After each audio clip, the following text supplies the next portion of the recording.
Hello and welcome to this latest BVCA Insight podcast. I'm Michael Moore. I'm the Chief Executive of the British Private Equity and Venture Capital Association. Delighted to be bringing you this podcast, which is focused on the investment activity of the industry in 2022. To delve into that and to consider all the issues that come out of it, I'm delighted to be joined by two of my very senior colleagues, our Director of External Affairs, Karim Palant.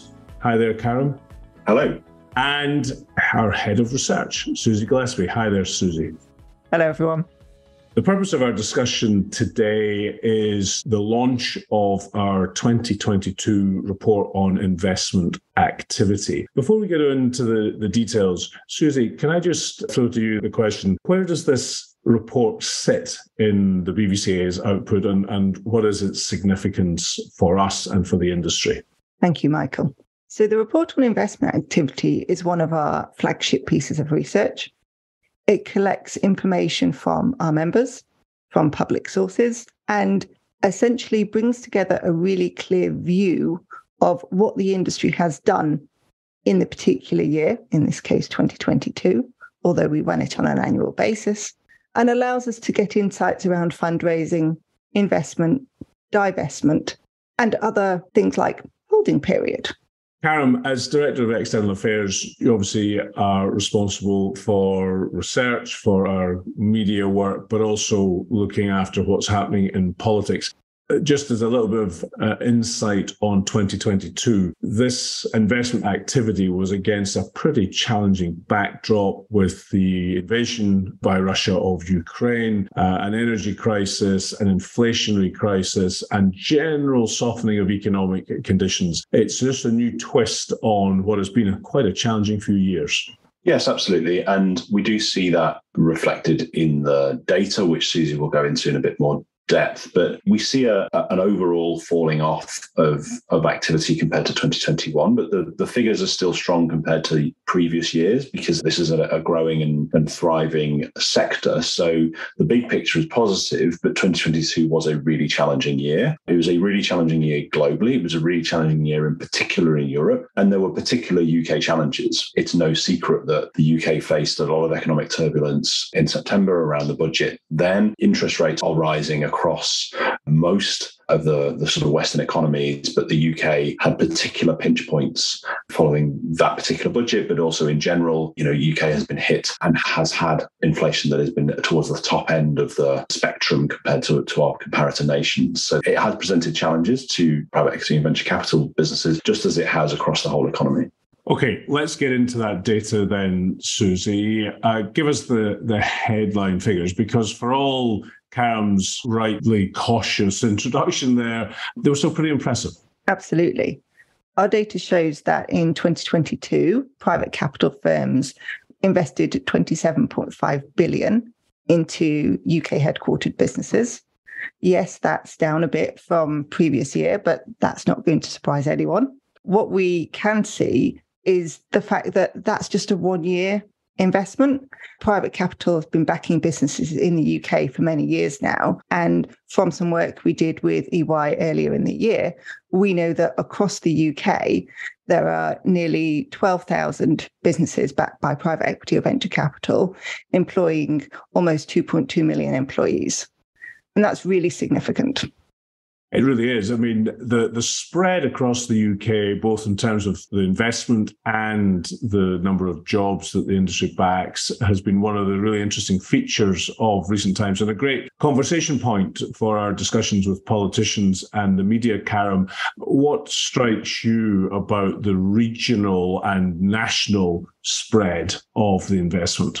What we see here is, fascinatingly, that there is a spread of the majority of the companies invested in, for example, are outside London and the southeast, which is obviously hugely significant. Deeper in the data, what's very interesting if you go into it is that split becomes much starker for funds that are UK based. So if you are a UK-based private equity or venture capital fund, you are far more likely, if you make an investment in the UK, to make that investment outside of London and the South East. And intuitively, that makes sense. If you are in London or Manchester or Leeds, you are far more likely to have an understanding of UK business as a whole and to be able to do the kind of long-term, hands-on engagement with a business that a private equity or a venture capital investment involves than if you are based elsewhere. And that makes a massive difference to the UK economy and to the spread of investment into those businesses. So we see that a majority is outside London and the South East. That's true also in the employment figures, where it's around 60% of the people employed are outside London and the South East. What's very interesting, and this is something that perhaps, and certainly I'm relatively new to the BVCA, and it's something that I hadn't quite appreciated, but it's not just venture capital that is investing in smaller and medium-sized businesses. Private equity and venture capital combined, 90% of those investments are actually in smaller and medium-sized companies with fewer than 250 employees. So that's something that I hadn't particularly appreciated before my time at the BVCA, and it's something that's really stark. So these are all really important points, and you and I are chatting with politicians or with the media and everything else, because what's happening in their own backyard, rightly, is of fundamental importance to them. Suzi, however, when we think about it just within the industry, a lot of the fascination isn't, suppose, really about necessarily where in the country people are investing, but where in the economy they're investing. So what sectors stood out as you looked at the data? Well, private capital invests all across the economy in terms of different sectors. But the one thing that jumped out to me was the focus on tech or technology. Now, that is broadly defined. That will include everything from deep tech to clean tech to biotech, some from fantastic companies backed. We did some new analysis here, bringing all that together, and found that 47% of the total amount invested went into tech companies. That being said, tech can sound kind of like this is really sexy, everyone wants to be in tech. We shouldn't forget the other 53%. And that's going into businesses, building great consumer businesses like Total Fitness, which is backed by North Edge, which is where we launched our EY jobs report earlier this year, to businesses like Marley, which is backed by Inflection, which is a house builder. And Inflection have been working with that business for years to effectively future-proof that by reducing all their carbon emissions.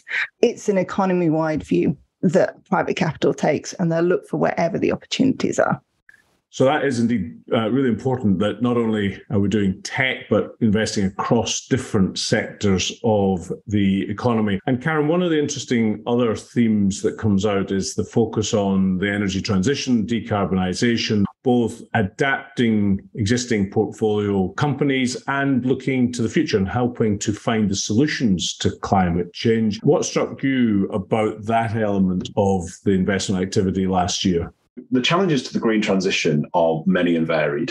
You have technological challenges, and that's where some of the growth and venture investment is going to be hugely important. And in that tech figure that Suzi talked about, a significant chunk of that is the kind of green tech and the bio and health tech that we've been talking about to tackle some of those long-term challenges. So that's really, really important. Another part of this is that I mentioned that 90% of these investments are into small and medium-sized businesses. And those are the ones that are responsible for 50% of the emissions in the UK economy. And that's hugely important because those small and medium-sized businesses may not have access to the expertise, the advice, the capital to make that green transition. And so there's a hugely important role for patient private capital, and not just in venture and in the growth companies where we're seeing new green technologies coming in, but in transitioning established medium-sized businesses who, as I say, may not have that expertise and the capital to make the transition. And that's where the fact that the average holding, for example, for the data that is being released as part of this report is so important, because it shows that, by contrast with, say, for example, public markets, where a typical holding for a business is around 5 months, the holding for one of these private capital investments that we're talking about is around 5 years. And that's the kind of time horizon on which you can make substantive changes to the way a business operates to meet some of that future proofing that's really, really important. And if you're making a private capital investment, one of your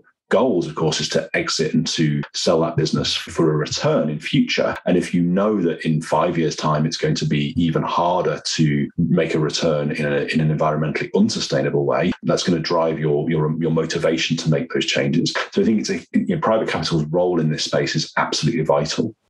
I think it's really interesting the way Karim has linked those different themes together, Suzi. But one that we mustn't lose sight of is the UK focus on building the kind of economy of tomorrow, particularly as the government would describe it, the science superpower opportunity, which we know the opposition supports as well. What do the figures tell us about that focus for the industry? So if I may, I'm going to start big picture. I mentioned earlier that the total amount of investment in 2020 from private capital into UK businesses was 27.5 billion. Let's break that down into kind of the different stages. Unsurprisingly, the large private equity buyouts were the largest. That was around 18.5 billion. But we've still got quite a significant chunk of growth capital, which is 5.2 billion, and venture capital, which is around 2.5-ish.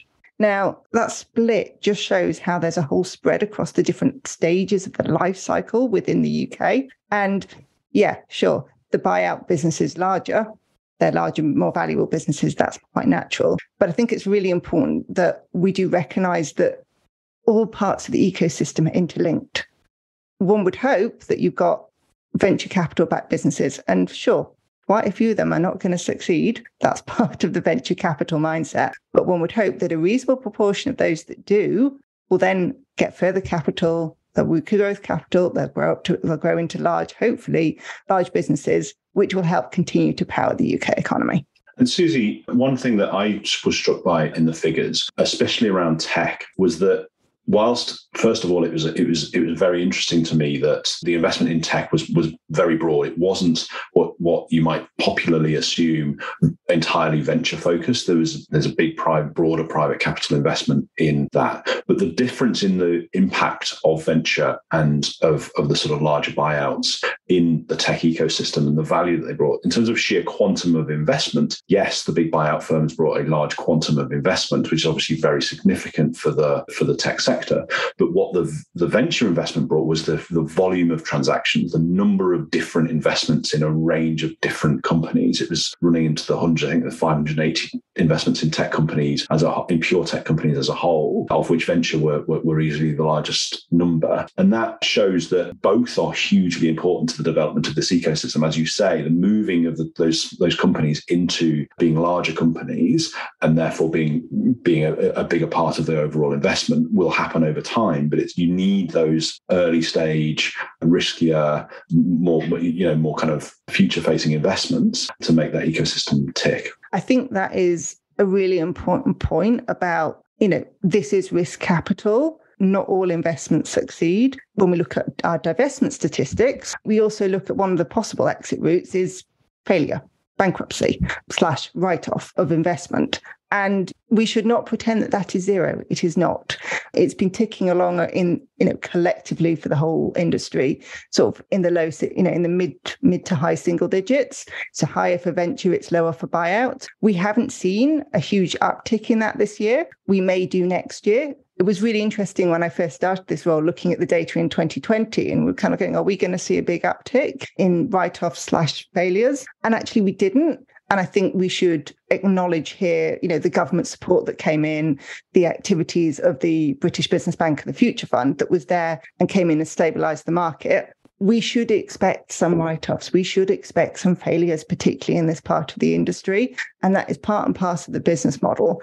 And we should welcome it as long as it's done in a managed and orderly way. But alongside which, the fundamentals of the industry are about active management of the portfolio and engaging with businesses as they go through different economic circumstances. I think we can look back to the great financial crisis and see that private equity-backed businesses were actually a bit more resilient than others through that time when some commentators or others might not have expected that to be the case. And we also have seen recent evidence from, I think, Glasgow University that suggests that through the course of the pandemic, the follow-on support from the industry was pretty significant. Karim, if I might just move us on, and Suzi, jump in here as you wish, to that concept of the follow-on investment, because it's quite a big theme throughout the cycle, not just at a moment where you need extra support,